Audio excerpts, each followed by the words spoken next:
All right, we're on air.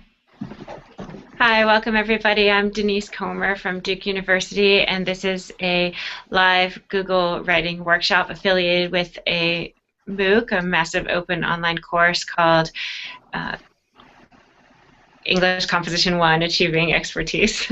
And I'm delighted to be participating in this workshop with three people today. Can you introduce yourselves and where you are joining from? My name is John Miller, and I'm joining from Fairfield, Iowa, southeast corner of Iowa. Hi, John. Hi. I'm Brenda Thomas, and I'm joining from Minnesota, so I'm not too far from John. I was just there yesterday. Oh, it was rainy. Yeah. And I'm Genevieve Lipp, and I am course staff. I am also here at Duke University. Okay, great. So we are workshopping John Miller's draft of his Project 2 case study, and those of you who are watching either live or later can access the draft in the forum that was for the writing workshop volunteers. And Brenda, who's one of our fantastic CTAs, thank you to all of the CTAs out there who helped the course run, and Genevieve, our fantastic staff person, and thank you to all the staff who helped the course run too. I wanted to remind us of the criteria for Project 2 case study before we get started, so we can think about those as kind of grounding points for our feedback for John. And so I'm reading these right now. They're available in the writing projects and peer feedback menu item. An excellent project will meet the following criteria: showing that you can present the case study thoroughly, conduct research and evaluate sources, effectively use the case study to support and develop your own argument, integrate evidence, employ scholarly conventions, organize the essay clearly, develop paragraphs with paragraph unity, create effective introductions and conclusions, and revise deeply, and then have an effective title, which is a lot to accomplish in a writing assignment, but we'll do the best we can. And I'm really excited because we get to kind of model one-on-one writing consultation, or John will get the benefit of feedback from the three of us today on your writing. That's wonderful. Yeah. So, John, what I think I'm going to do is turn to you and ask you first to share with us what aspects of the draft you'd especially like feedback on. As writers, we always know kind of what's giving us pause or what's giving us difficulty. And then I'm going to have you ask you to read it aloud. Reading aloud is a really important step in the drafting and revision process, because as writers, we can hear things differently when we verbalize them than, when we're actually reading them. So, John, what would you like feedback on? I've received critical feedback in the past on my writing lacking descriptive details. As I remember, it referred to sensory details and emotive feelings type of details, so that the essays come across as a bit superficial because of that. So I've been practicing unifying sentences between paragraphs and such, but I think I need some help on the content. And this one it's about my own experiences, and I would like to know, do I interject adequate details about those experiences, or should I have been more specific, more, like I say, with more terms about feelings present at the time, that kind of a thing? Okay. Examples to illustrate, what I'm talking about. Okay, great, thank you. And I'm so glad that you're thinking about yourself, in terms of like your progress as a writer, that this project is just one element of your overarching progress as, work as a writer. So that's really great, thank you. Okay, so whenever you're ready, go ahead and read, and then we'll give you feedback after you read. Okay. I chose the title, A Long Journey Home. Crosby, Stills, Nash, and Young famously sang of getting back to the land to set their souls free in their classic cover of Joni Mitchell's song, Woodstock. The wife of a veteran participant in a farming program called Archie's Acres, Paul and Archie play the founder, near Escondido, California, reported similar results with her husband's experiences. She said they gave him his balance back. Another veteran in that program said, quote, "One thing I've noticed about agriculture is that you become a creator rather than a destroyer," end quote. Yet another veteran characterized such programs as, quote, "very therapeutic. Working with plants and soil really helped me connect, not only to myself, but also the environment around me," end quote.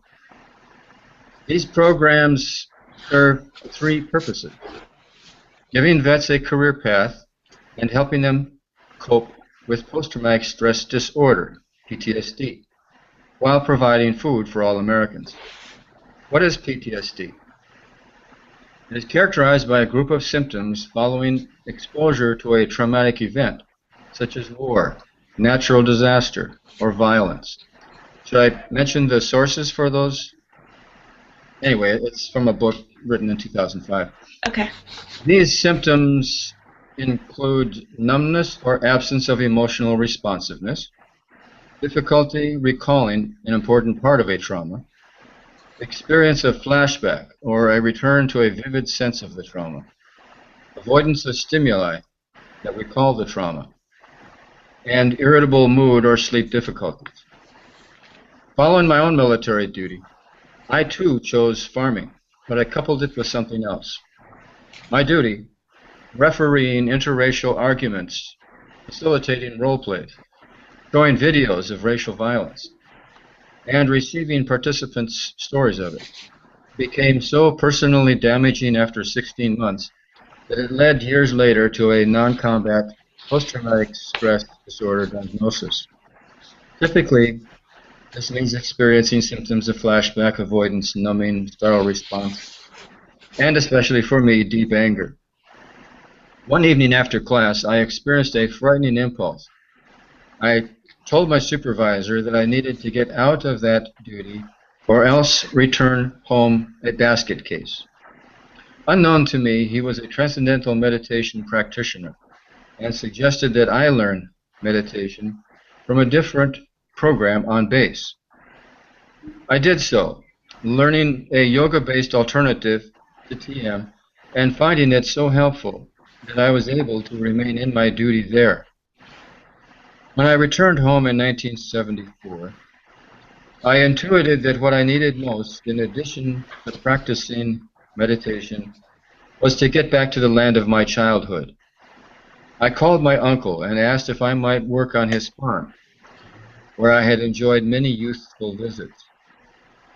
Needless to say, he felt delighted, especially when I offered to work only for room and board.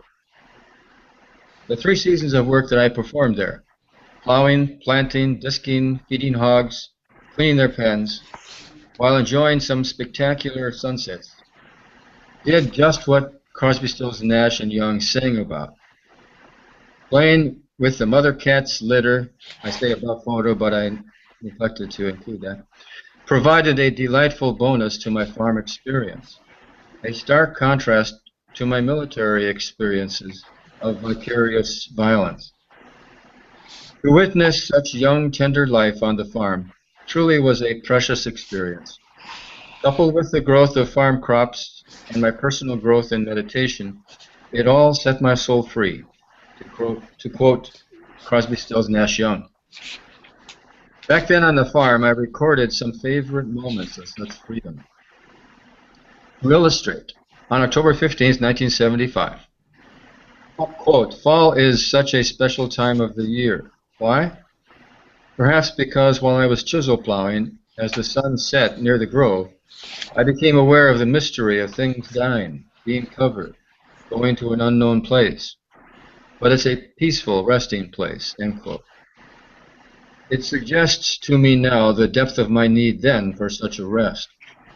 And I characterized a private meditation then as, quote, "like a softness enveloping my mind," end quote. Soft as the fur of the farm kitties. Again, revealing what I needed then. The long journey home continued over many years as I wrestled with lingering symptoms of post-traumatic stress disorder. Occasional unpleasant dreams, depression, violent impulses, anger, and rage. In truth, Vietnam veterans harbor the deepest feelings of anger of all veterans, according to one researcher, came from Collins, 2008. I found myself at times with images of violent impulses even as I would complete a meditation session. Perhaps the depth of the session itself drew out of me such buried, troublesome feelings. I don't know. Through sessions with many therapists, I gradually coped. It wasn't until 2011, though, that all my symptoms went, quote, off the radar screen, unquote, as I learned TM itself while in residence at Maharishi University of Management in Iowa. I'm not sure what it was about TM that helped in a different manner than my prior meditation. Perhaps the advanced method that I learned there, called the Siddhis and Yogic Line, worked on a deeper level. Or maybe it has been the subtle influence of living in a community of 2,000 meditators that brought the depth of transcendence which I needed. At any rate, strong impulses of anger and of lashing out no longer trouble me. Thus the title of this essay, The Long Journey Home. It has taken 37 years to experience the above freedom. Unfortunately, I didn't put a copyright on my whole farming and meditation experience. Kidding, in parentheses. Now, veteran farmer programs are, quote, cropping up all over, although they aren't usually coupled with meditation. In addition to my personal experience as noted, and the above evidence regarding veterans and farming, a 5-year study of TM as a treatment regimen for PTSD is underway in San Diego. Under the leadership of Dr. Sandy Nidich, it will compare TM with exposure therapy as interventions for PTSD veterans. Favorable results will bode well for the future of veteran farmer programs that choose to employ TM with farming as tools for recovery. There may be a bright future for returning veterans with PTSD, and their journey home may be much shorter than mine has been. Okay, thank you. So we can, thank you for reading. We'll start giving you feedback. I'll turn to Brenda or Genevieve first. What are your thoughts?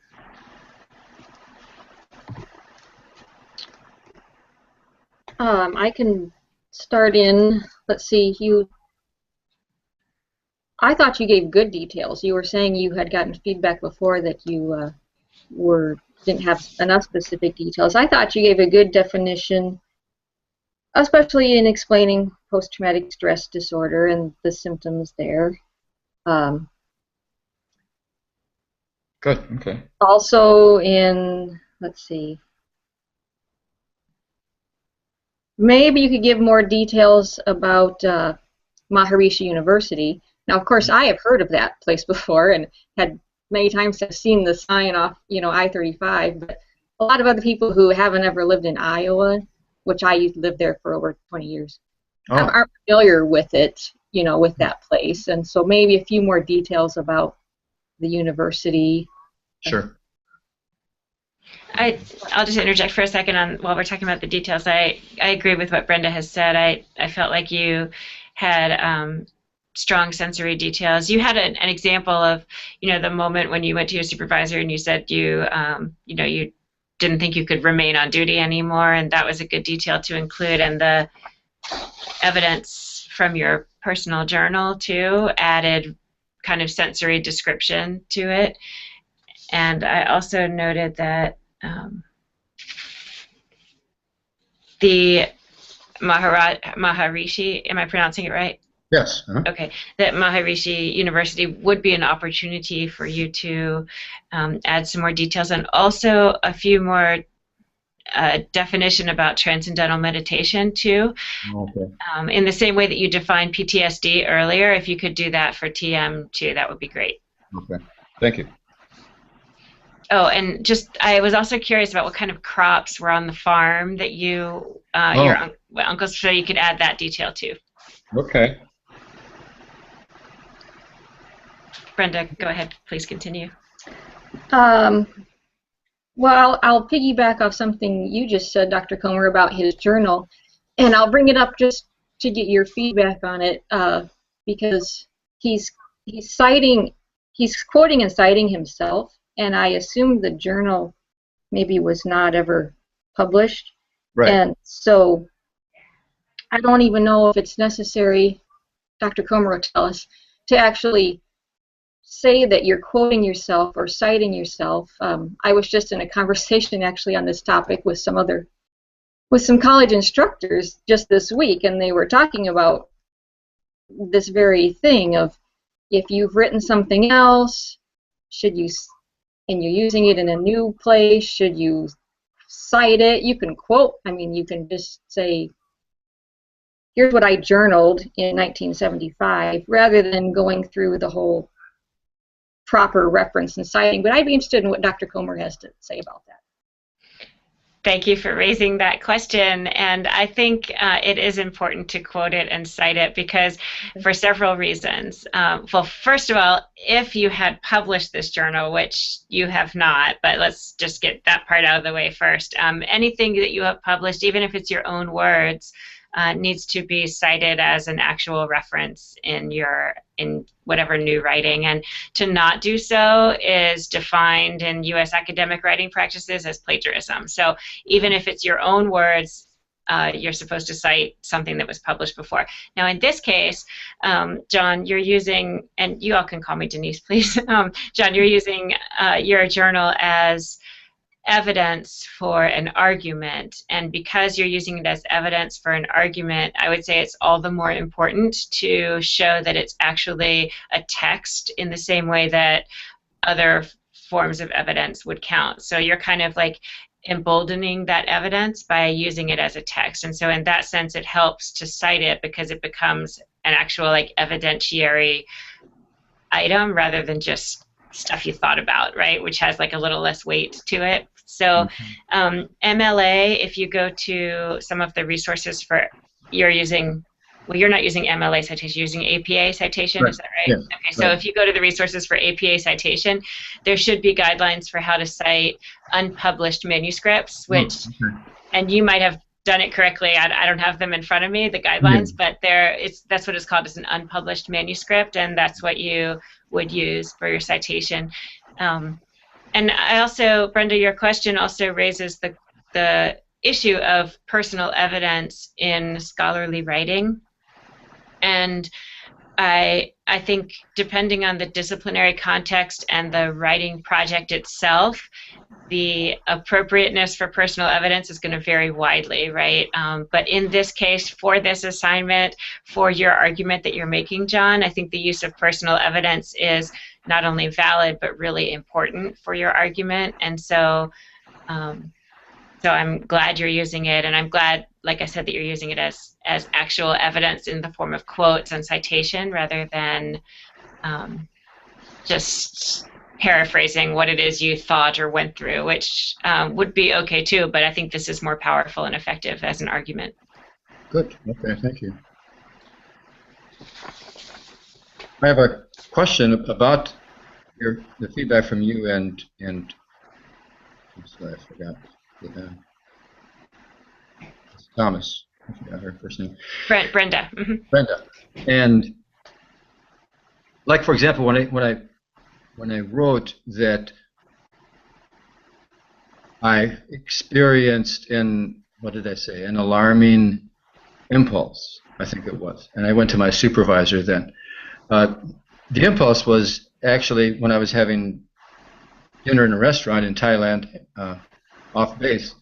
It was an impulse to stab myself with a steak knife, which was terribly alarming, of course.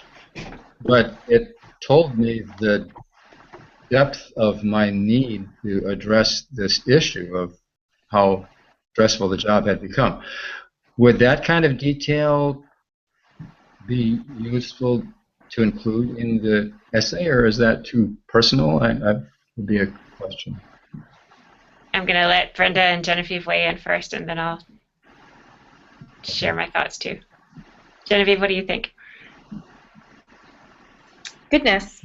I think if you're writing about a topic as serious as PTSD, it's okay to include really serious, affecting, visceral, personal details. Okay. That said, it makes it harder to read.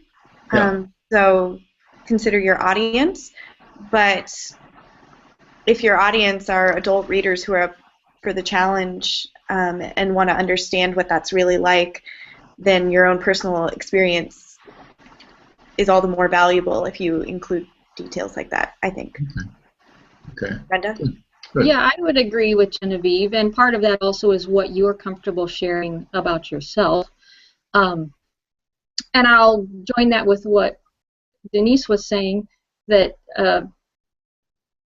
yeah, you don't see a lot of I think this or I view this in case studies, but since you are the case study, technically, then the I is very effective in your case study, I think, because you are the evidence and you are the case study.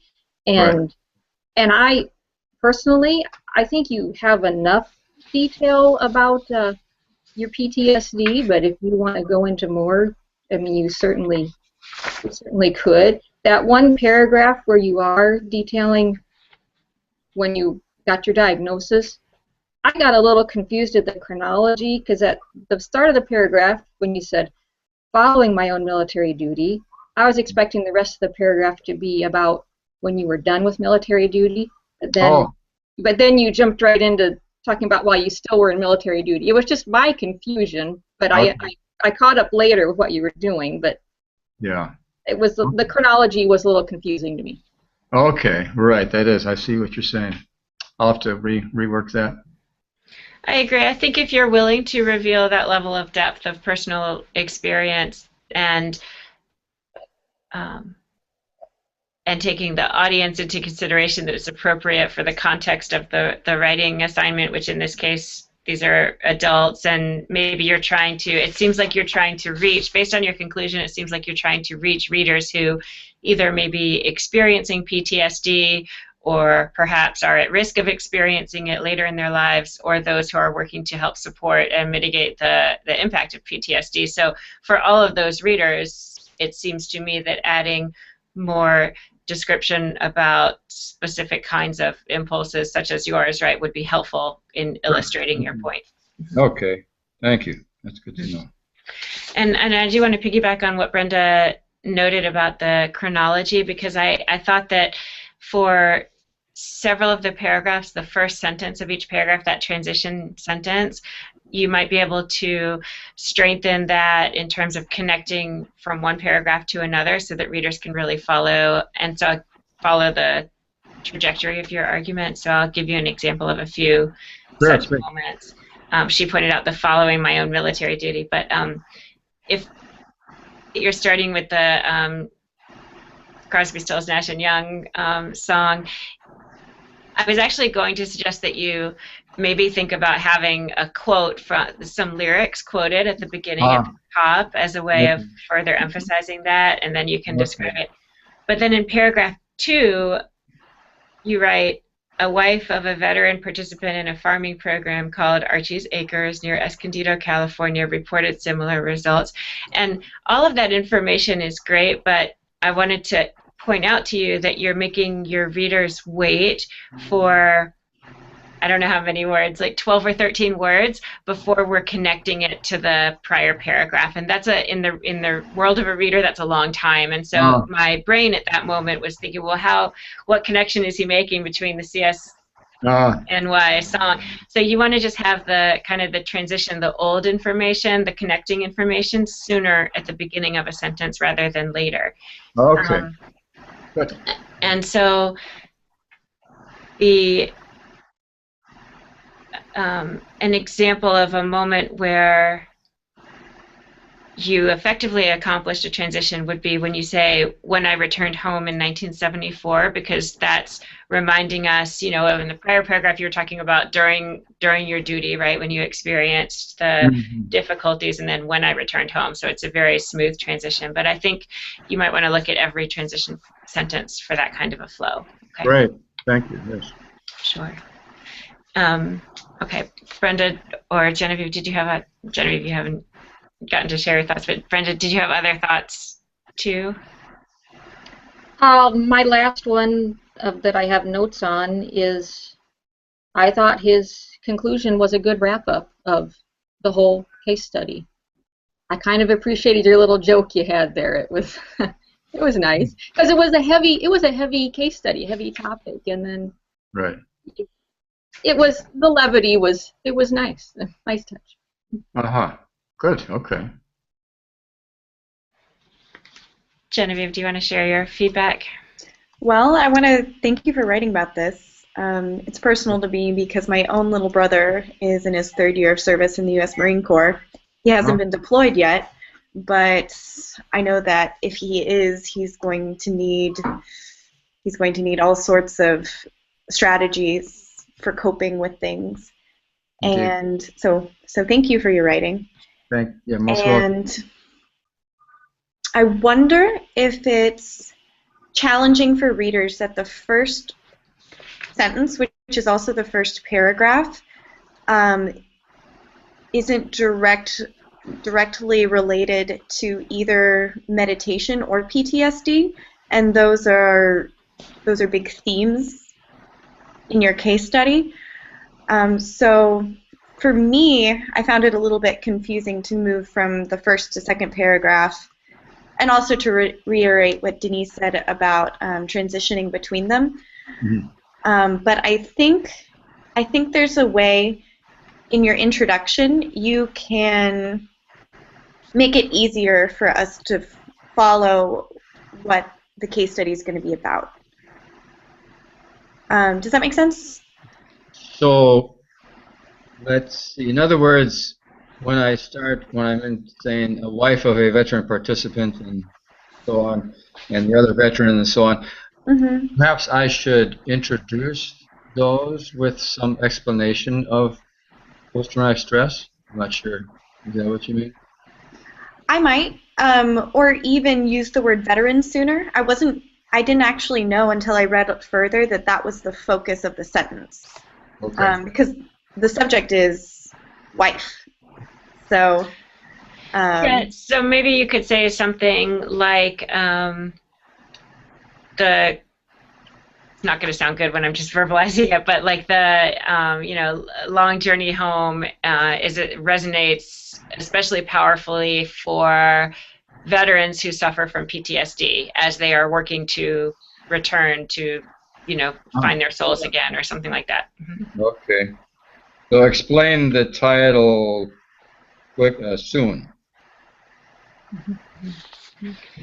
And I would also, while we're talking about framing an argument up front, I would suggest that I was surprised when I got to the TM that was going to be part of your argument too. And I think it's a really valuable part of your argument because you're actually building on the notion of farming therapy that I think you're arguing that farming therapy is wonderful and it might work for a lot of people, but also we might need to integrate TM also.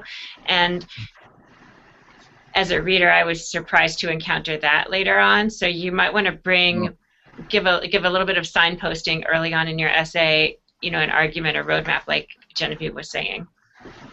Introduce TM earlier on in the essay. Yeah, or right. So farming therapies are important in the treatment of PTSD, especially when used in conjunction with transcendental meditation, and then you can describe it later on when you get to it. Ah, good. Okay. Yeah, thank you. Genevieve, please continue. Oh, well, that was my main point. That would have helped me orient myself sooner. Got it. Yeah, thank you. Let's see. I agree with Brenda that your conclusion is really great. Okay. So I've already chimed in a little bit based on what Brenda and Genevieve were saying. I think I also wanted to suggest that you might want to add a little more information about other farming programs. You say that they're cropping up all over the place, so definitely keep that towards the end. But in the beginning of the essay, situate the Escondido one, the Archie's Acres, as, you know, one of, say a sentence about this is one of, you know, 50 such programs that are emerging all over the country, and maybe offer a little bit of background about when they started emerging, when the first one was, if it's just a recent trend, I'm not sure. Okay, good. Or how many people are going to it, maybe some more, just some more information. Okay.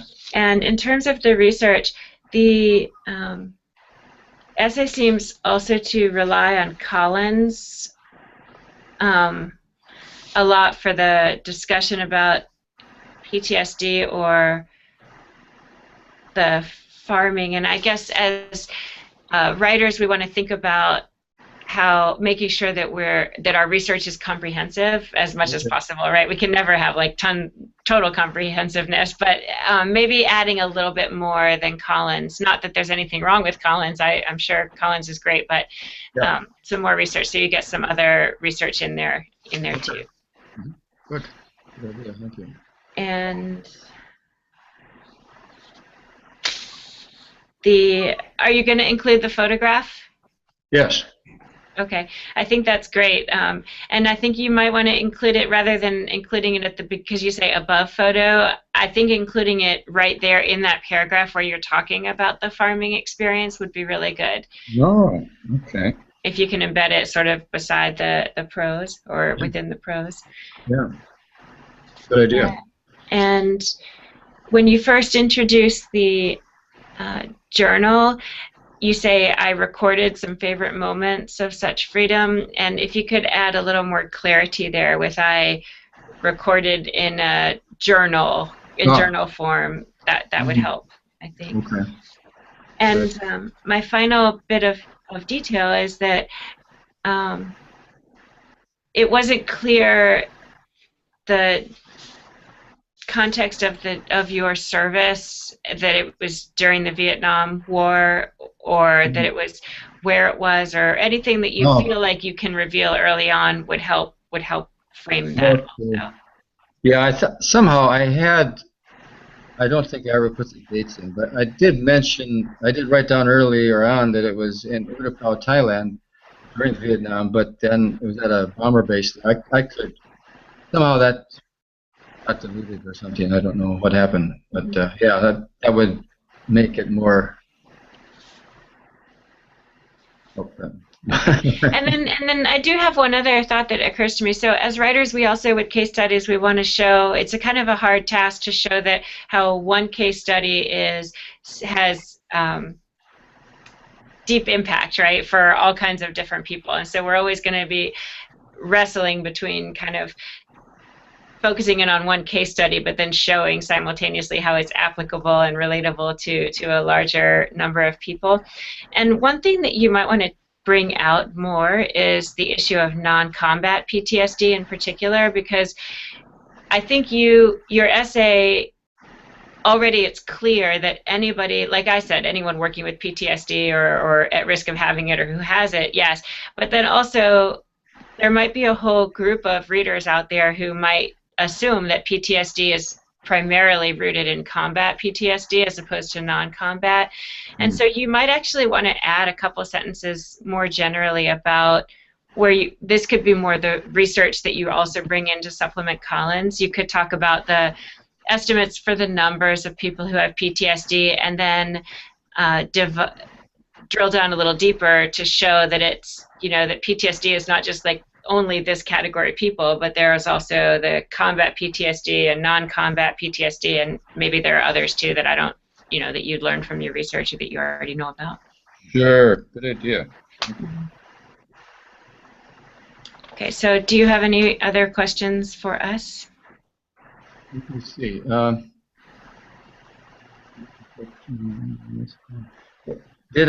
wonder if I did the bullets listing of the symptoms of post-traumatic stress, and then it was I'm not sure exactly where, like, I guess the next paragraph. I wonder if I was being too repetitive, because I said typically, this means experiencing symptoms of flashback avoidance, numbing, startle response, and deep anger. They are, some of those I listed in the bullets, like 2 of them or 3 of them, and a couple I didn't list in the bullets. Was that unnecessary to repeat those symptoms? Well, when you read it, I found it to be slightly repetitive, and so it was perhaps in the way that you phrased it, because you said typically this means, as though you were defining it again, like you had Right. already defined it. So if you instead framed that as what you experienced, then it wouldn't be repetitive, right? You could say, Right. well, and what I was experiencing was some Okay. of the typical ones, such as flashback avoidance, numbing, as well as, and then add to Okay. it.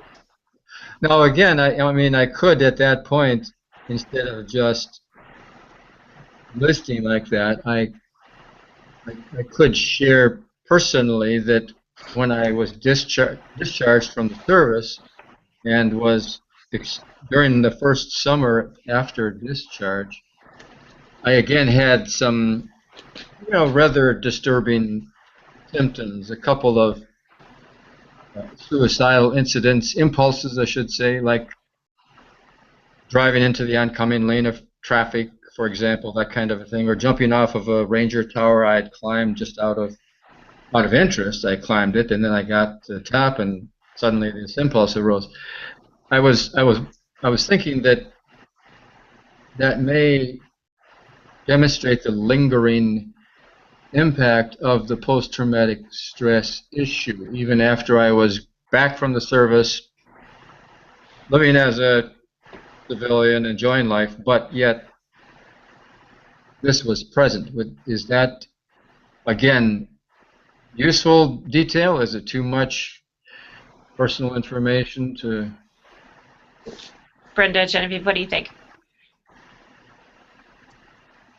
If that is more than you'd like to share, then saying something about your own timeline, something like I continued to experience PTSD for 5 years after I was integrated with civilian life or something like that. Okay.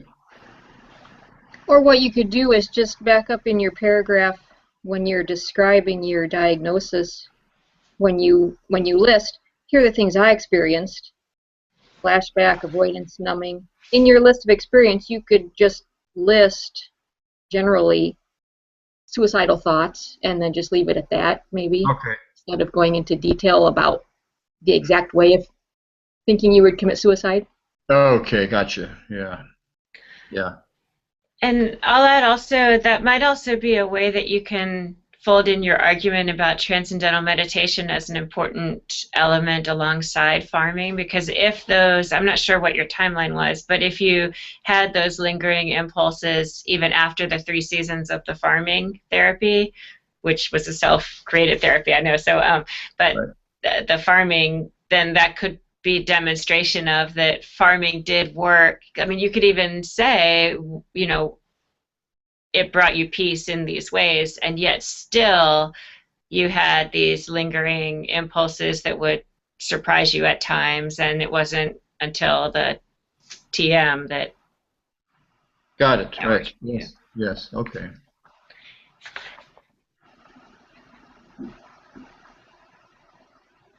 Yeah. Yeah. Actually, there is that kind of an experience that I could uh, address. Let's see. Farming. Yes. Yeah. Okay. Okay. Good. Thank you. All right. You So might we want to are. mention, oh, I'm sorry. Go ahead. I We're was going to almost say, out of time. Go ahead. okay, we're doing details. You might want to mention where the farm was. I don't think you mentioned where your uncle's farm was that you Oh, right. originally went back to. Because you talk about where Maharishi University is, you talk about the new treatment in San Diego, but you don't say where your farm was that you went back to. Yeah. It's a And trade secret. great. What? That's Wyndham, Brenda. Do you know Wyndham? Oh, whereabouts in Iowa is that? It's in Minnesota. Oh, down in southern Minnesota. Yeah, down by Worthington. It's close to the Iowa border. Sure. Jackson. I'm not sure. Okay. Okay. I live mostly in Iowa than Minnesota. I'm more familiar with Iowa than Minnesota. But Um, okay, Wyndham. Yeah, okay, I know where you're talking about now. yeah. Okay. Yeah, it was. I should add those details. That might be interesting. I mean, it was the right. It was the farm where my mother was born and raised, and that kind of a thing. It might personalize it a bit. Yeah, make it Yeah. more homey. Yeah.